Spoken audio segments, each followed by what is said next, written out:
Hello friend, स्वागत है आपका हमारे YouTube channel study smart IQ में। और मैं हूं सबा परवीन और आज हम फिर पढ़ने जा रहे हैं RRB ग्रुप डी 2025 के लिए GK GS की क्लास, जिसमें हम डिस्कस कर रहे हैं प्रीवियस ईयर क्वेश्चन। और ये हमारी क्लास 28 है और आज हम पढ़ेंगे इसमें 1 सितंबर 2022 के शिफ्ट 1 के GK GS के प्रीवियस ईयर क्वेश्चन के MCQ। और इससे पहले हम 27 वीडियो कर चुके हैं। सो आई होप आपको ये वीडियो पसंद आती हो और ऐसे ही वीडियो देखने के लिए हमारे चैनल को लाइक करें, शेयर करें, सब्सक्राइब करें। तो चलिए स्टार्ट करते हैं क्लास। फर्स्ट है एंथ्यूरियम महोत्सव डैश में किसानों, फूलों और बागवानी को बढ़ावा देने के लिए मनाया जाता है। तो एंथ्यूरियम महोत्सव ये कहाँ पर मनाया जाता है? तो यह मनाया जाता है मिज़ोरम में। ठीक है, राइट आंसर है ऑप्शन ए, मिज़ोरम में किसानों, फूलों और बागवानी को बढ़ावा देने के लिए यह महोत्सव मनाया जाता है। ओके, नेक्स्ट है निम्नलिखित में से किस भाषा को 1967 में भारत की आधिकारिक भाषाओं की सूची में जोड़ा गया है? तो इनमें से किस भाषा को 1967 में भारत की आधिकारिक भाषाओं में जोड़ा गया है?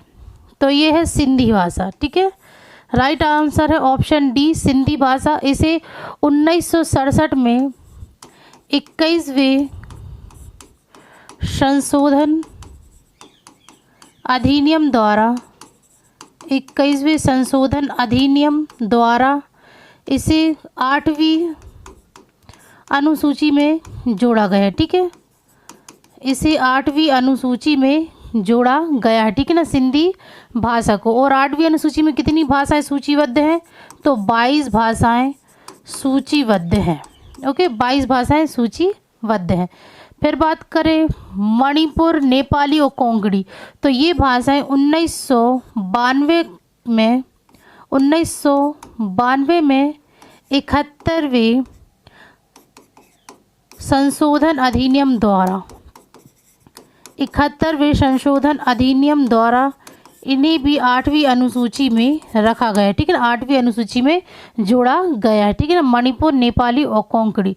तो 8वीं अनुसूची में कितनी भाषाएं सूचीबद्ध हैं? तो 22 भाषाएं सूचीबद्ध हैं। ठीक है, चलिए नेक्स्ट है मौलिक कर्तव्यों को भारत के संविधान में सम्मिलित करने की अनुशंसा किस समिति द्वारा की गई थी? तो मौलिक कर्तव्यों को भारत में संविधान में सम्मिलित करने की अनुशंसा यह किस समिति द्वारा की गई थी? तो यह की गई थी स्वर्ण सिंह समिति द्वारा। राइट आंसर है ऑप्शन ए, स्वर्ण सिंह समिति द्वारा। मौलिक कर्तव्यों को स्वर्ण सिंह समिति के द्वारा 1976 में 42वें संवैधानिक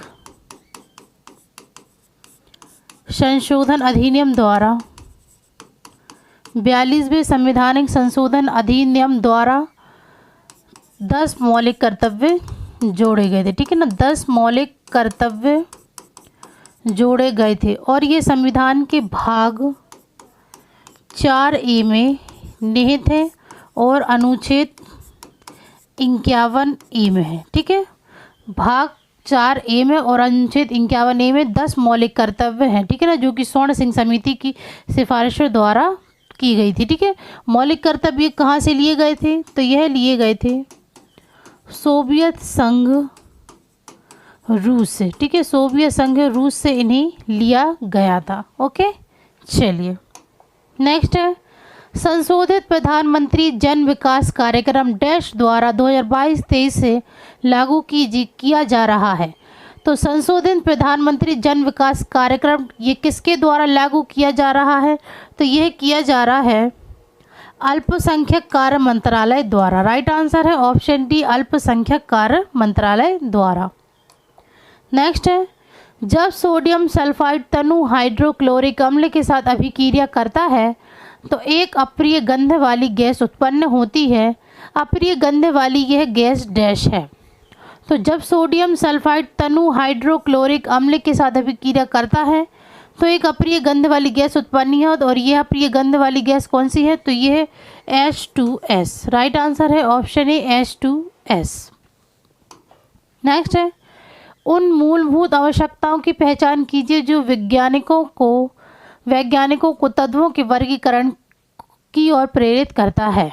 तो पहला है तत्वों के विभिन्न गुणों में कुछ प्रोटॉनों की पहचान करना।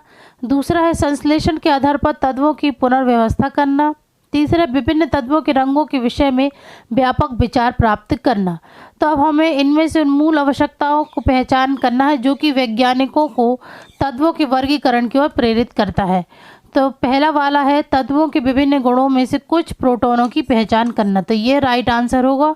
तो 1 तो राइट आंसर है ऑप्शन बी, केवल एक। यह तत्वों के विभिन्न गुणों में से कुछ प्रोटॉनों की पहचान करना है जो कि वैज्ञानिकों के तत्वों के वर्गीकरण की ओर प्रेरित करती है। ओके, नेक्स्ट है CuSO4+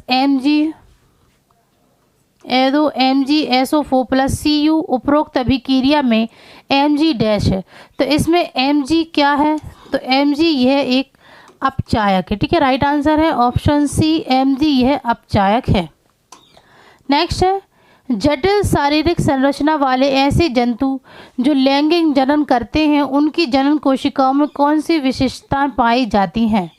तो जटिल शारीरिक संरचना करने वाले ऐसे जंतु जो लैंगिक जनन करते हैं और उनकी जनन कोशिकाओं में उनकी विशेषता कौन कौन सी पाई जाती हैं? ठीक है, तो इनमें पाई जाती हैं नर जनन कोशिका छोटी और गतिशील, माता खाद्य भंडार के साथ बड़ी। ठीक है, नर जनन कोशिका ये छोटी और गतिशील, मादा खाद्य भंडार के साथ बड़ी। तो राइट आंसर होगा ऑप्शन बी।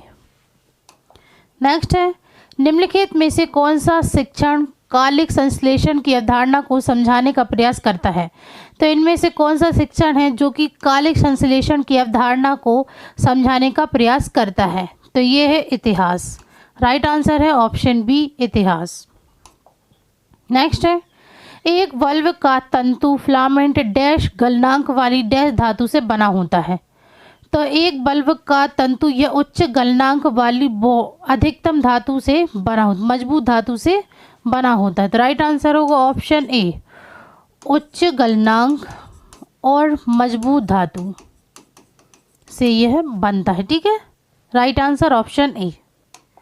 नेक्स्ट है भारत के केंद्रीय बजट 2022-23 के अनुसार वन स्टेशन वन प्रोडक्ट भारतीय डैश द्वारा शुरू की गई एक पहल है।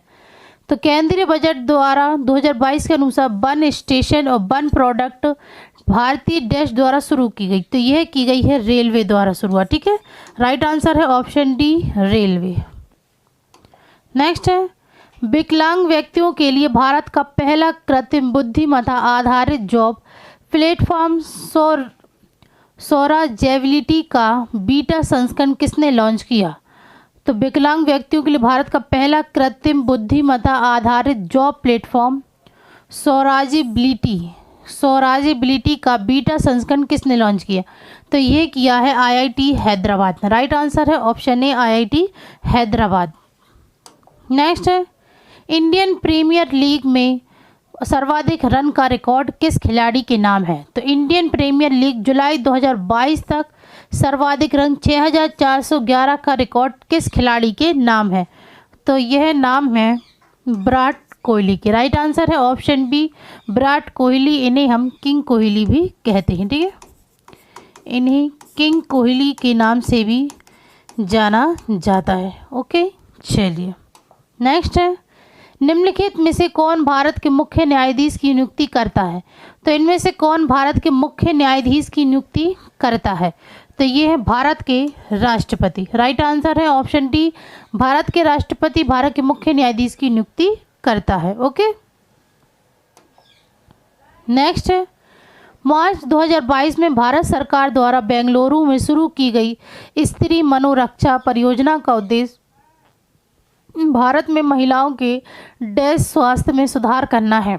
तो भारत सरकार द्वारा बेंगलुरु में शुरू की गई स्त्री मनोरक्षा परियोजना का उद्देश्य भारत में महिलाओं के डैश स्वास्थ्य में सुधार करना है। तो यह है मानसिक। ठीक है, राइट आंसर है ऑप्शन ए, महिलाओं के मानसिक स्वास्थ्य में सुधार करना है। ठीक है, इस परियोजना का उद्देश्य।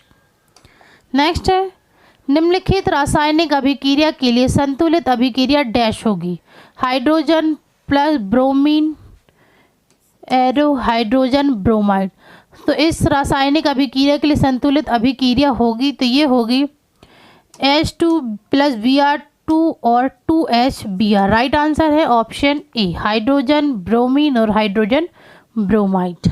नेक्स्ट है, धारावाही परिनालिका के कारण चुंबकीय क्षेत्र के विषय में निम्नलिखित कथनों पर विचार कीजिए। पहला कथन है, परिनालिका के भीतर चुंबकीय क्षेत्र सीधी समानांतर रेखाओं के रूप में होता है, तो ये तो सही है। फिर है, परिनालिका के भीतर उत्पन्न प्रबल चुंबकीय क्षेत्र का उपयोग चुंबकीय सामग्री के एक भाग को चुंबकित करने के लिए किया जाता है। उपरोक्त में से कौन सा कथन सही है? तो ये वाला भी सही है, तो राइट आंसर होगा, दोनों कथन सत्य हैं। तो राइट आंसर ऑप्शन सी, ए और बी दोनों ये धारावाही परिनालिका के कारण चुंबकीय क्षेत्र के विषय में दोनों ही कथन सत्य हैं। ओके, नेक्स्ट है, भारत में उपोष्णकटिबंधीय वनस्पति क्षेत्रों में वार्षिक औसत तापमान की सीमा कितनी है? तो भारत में उपोष्णकटिबंधीय वनस्पति क्षेत्रों में वार्षिक औसत तापमान की सीमा है 17 डिग्री सेल्सियस से 24 degree Celsius. Right answer option C. Next है, निम्नलिखित में से कौन सी रासायनिक अभिक्रिया बेकिंग सोडा के निर्माण की प्रक्रिया में सम्मिलित होती है? तो इनमें से कौन सी रासायनिक अभिक्रिया जो कि बेकिंग सोडा के निर्माण की प्रक्रिया में सम्मिलित होती है? तो ये है NaCl plus H2O plus CO2 plus NaS3 arrow NH4Cl NaSCO3। Right answer है ऑप्शन बी। नेक्स्ट है, निम्नलिखित में से कौन सा कथन सत्य है? पहला है, भोजन रखने के लिए प्लास्टिक की थैलियों का प्रयोग करना चाहिए, तो ये कथन गलत है। फिर है, हमें कचरे को प्लास्टिक की थैलियों में नहीं रखना चाहिए और ना ही उन्हें फेंकना चाहिए, तो ये कथन सत्य है। फिर है, उपयोग के बाद हमें प्लास्टिक की थैलियों को जलाकर उनका निपटान करना चाहिए, तो ये भी कथन गलत है। फिर है, कानून के अनुसार दुकानदारों को प्लास्टिक बैग का उपयोग करना अनिवार्य है, तो ये भी गलत है। राइट आंसर होगा ऑप्शन बी कि हमें कचरे को प्लास्टिक की थैलियों में नहीं रखना चाहिए और ना ही उन्हें फेंकना चाहिए। ठीक है, ये कथन सत्य है। नेक्स्ट है, निम्नलिखित में से किस मंत्रालय ने जनवरी 2022 में राष्ट्रीय वायु खेल नीति 2022 का मसौदा जारी किया? तो किस मंत्रालय ने जनवरी 2022 में राष्ट्रीय वायु खेल नीति 2022 का मसौदा जारी किया? तो ये किया है नागरिक उड्डयन मंत्रालय ने। राइट आंसर है ऑप्शन डी, नागरिक उड्डयन मंत्रालय। नेक्स्ट है, कार्बन द्वारा दर्शाया गया श्रृंखलन का गुण निम्नलिखित में से किस गुण को संदर्भित करता है? तो कार्बन द्वारा दर्शाया गया श्रृंखलन का गुण यह किस गुण को संदर्भित करता है? तो यह संदर्भित करता है परमाणुओं की लंबी श्रृंखला बनाने वाली स्वसंयोजन क्षमता को। राइट आंसर है ऑप्शन ए। नेक्स्ट है, कोयला और पेट्रोलियम के दोनों के कुछ लाभ और हानि हैं। कोयला और पेट्रोलियम के संबंध में 3 कथन समान हैं, वह चुनें जो अन्य से भिन्न है। पहला है, ताप संयंत्रों में विद्युत उत्पादन करने के लिए उपयोग किया जाता है और लागत प्रभावी होती, तो यही जो है ऑप्शन यही अन्य है। ठीक है ना। फिर जो भिन्न कथन है वो है ऑप्शन ए, ताप संयंत्रों में विद्युत उत्पादन करने के लिए उपयोग किया जाता है और लागत प्रभावी होती है। ठीक है ना, यही अन्य है। ओके, चलिए नेक्स्ट है, निम्नलिखित में से कौन सा उपकरण चुंबकीय क्षेत्र में विद्युत धारावाही चालक पर बल की अवधारणा पर आधारित नहीं है? ध्वनि विस्तारक यंत्र, लाउड स्पीकर, वोल्टामापी, एमीटर और विद्युत फ्यूज। तो इनमें से चुंबकीय क्षेत्र में विद्युत धारावाही चालक पर बल की अवधारणा पर आधारित नहीं है, तो ये है विद्युत fuse. Right answer option D. Next है, पाचन की प्रक्रिया में किस एंजाइम को अपनी क्रिया के लिए हाइड्रोक्लोरिक अम्ल की उपस्थिति की आवश्यकता होती है? तो किस एंजाइम को अपनी क्रिया के लिए हाइड्रोक्लोरिक अम्ल की उपस्थिति की आवश्यकता होती है?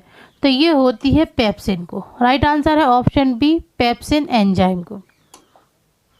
नेक्स्ट है, मार्च 2022 में भारत के केंद्रीय मंत्रिमंडल ने जामनगर गुजरात में विश्व स्वास्थ्य संगठन global centre for traditional medicine की स्थापना को मंजूरी दी। यह केंद्र किस मंत्रालय के तहत स्थापित किया जाएगा? तो यह केंद्र स्थापित किया जाएगा आयुष मंत्रालय के तहत। राइट आंसर है ऑप्शन ए, यह केंद्र आयुष मंत्रालय के तहत स्थापित किया जाएगा। ओके, नेक्स्ट है, एक ऑप्टिकल डिवाइस एक्स की फोकस लंबाई 30 सेंटीमीटर है, एक्स हो सकता है। तो एक ऑप्टिकल डिवाइस जिसकी एक्स की फोकस लंबाई 30 सेंटीमीटर है, तो एक्स हो सकता है या तो अवतल लेंस या उत्तल दर्पण। राइट आंसर है ऑप्शन ए। नेक्स्ट है, बलवंत राय मेहता समिति ने 1957 में भारत में डैश पंचायती राज प्रणाली की स्थापना की अनुशंसा की थी। तो बलवंत राय मेहता समिति ने 1957 में भारत में कितनी पंचायती राज प्रणाली की स्थापना की अनुशंसा की थी? तो ये की थी त्रिस्तरीय पंचायती राज संस्था की अनुशंसा की थी। ओके, राइट आंसर है ऑप्शन सी, त्रिस्तरीय। नेक्स्ट है, निम्नलिखित में से कौन सा संयोजन संतुलित आहार का उदाहरण है? तो इनमें से कौन सा संयोजन संतुलित आहार का उदाहरण है? तो ये है रोटी दाल सब्जी। राइट आंसर है ऑप्शन डी, रोटी दाल सब्जी, यह संयोजन संतुलित आहार का उदाहरण है। ओके, नेक्स्ट है, Mahindra and Mahindra financial services limited एक भारतीय ग्रामीण गैर बैंकिंग वित्तीय कंपनी है जिसका मुख्यालय डैश में है। तो Mahindra and Mahindra financial services limited यह भारतीय ग्रामीण और गैर बैंकिंग कंपनी वित्तीय कंपनी है जिसका मुख्यालय मुंबई में है। राइट आंसर है ऑप्शन बी, मुंबई। नेक्स्ट है, प्रकाश संश्लेषण के घुलनशील उत्पादों और अन्य सामग्रियों को पत्तियों से पौधों के अन्य ऊतकों तक ले जाने की प्रक्रिया क्या कहलाती है? तो प्रकाश संश्लेषण के घुलनशील उत्पादों और अन्य सामग्रियों को पत्तियों से पौधे के अन्य ऊतकों को ले जाने की प्रक्रिया यह स्थानांतरण कहलाती है। राइट आंसर है ऑप्शन बी, स्थानांतरण। नेक्स्ट है, पोवा मक्का डैश राज्य में गुरुराचल पहाड़ी की चोटी पर स्थित है। तो पोवा मक्का यह किस राज्य में गुरुराचल पहाड़ी की चोटी पर स्थित है? तो ये है असम। ठीक है, पोवा मक्का यह असम राज्य में गुरुराचल पहाड़ी की चोटी पर स्थित है। ओके, राइट आंसर है ऑप्शन ए। नेक्स्ट है, झबरा सींग वाला जंगली आइबैक्स भारत में डैश में पाया जाता है। तो झबरा सींग वाला जंगली आइबैक्स भारत में यह पाया जाता है पर्वतीय वन में। राइट आंसर है ऑप्शन सी, पर्वतीय वन में पाया जाता है झबरा सींग वाला जंगली आइबैक्स। ओके, नेक्स्ट है, भारत का पहला ईसाई मिशनरी संगठन सेरामपुर मिशन डैश द्वारा स्थापित किया गया था। तो भारत का पहला ईसाई मिशनरी संगठन यह सेरामपुर मिशन, यह किसके द्वारा स्थापित किया गया था? तो यह किया गया था विलियम कैरी के द्वारा। राइट आंसर है option D, William Carey. Next है, निम्नलिखित में से क्या सोडियम हाइड्रोक्साइड का उपयोग नहीं है? इनमें से कौन सा सोडियम हाइड्रोक्साइड का उपयोग नहीं है? पहला है, इसका उपयोग साबुन और डिटर्जेंट बनाने में किया जाता है, तो ये तो इसका उपयोग है। फिर है, इसे कागज़ के निर्माण में उपयोग किया जाता है, तो ये भी इसका उपयोग है।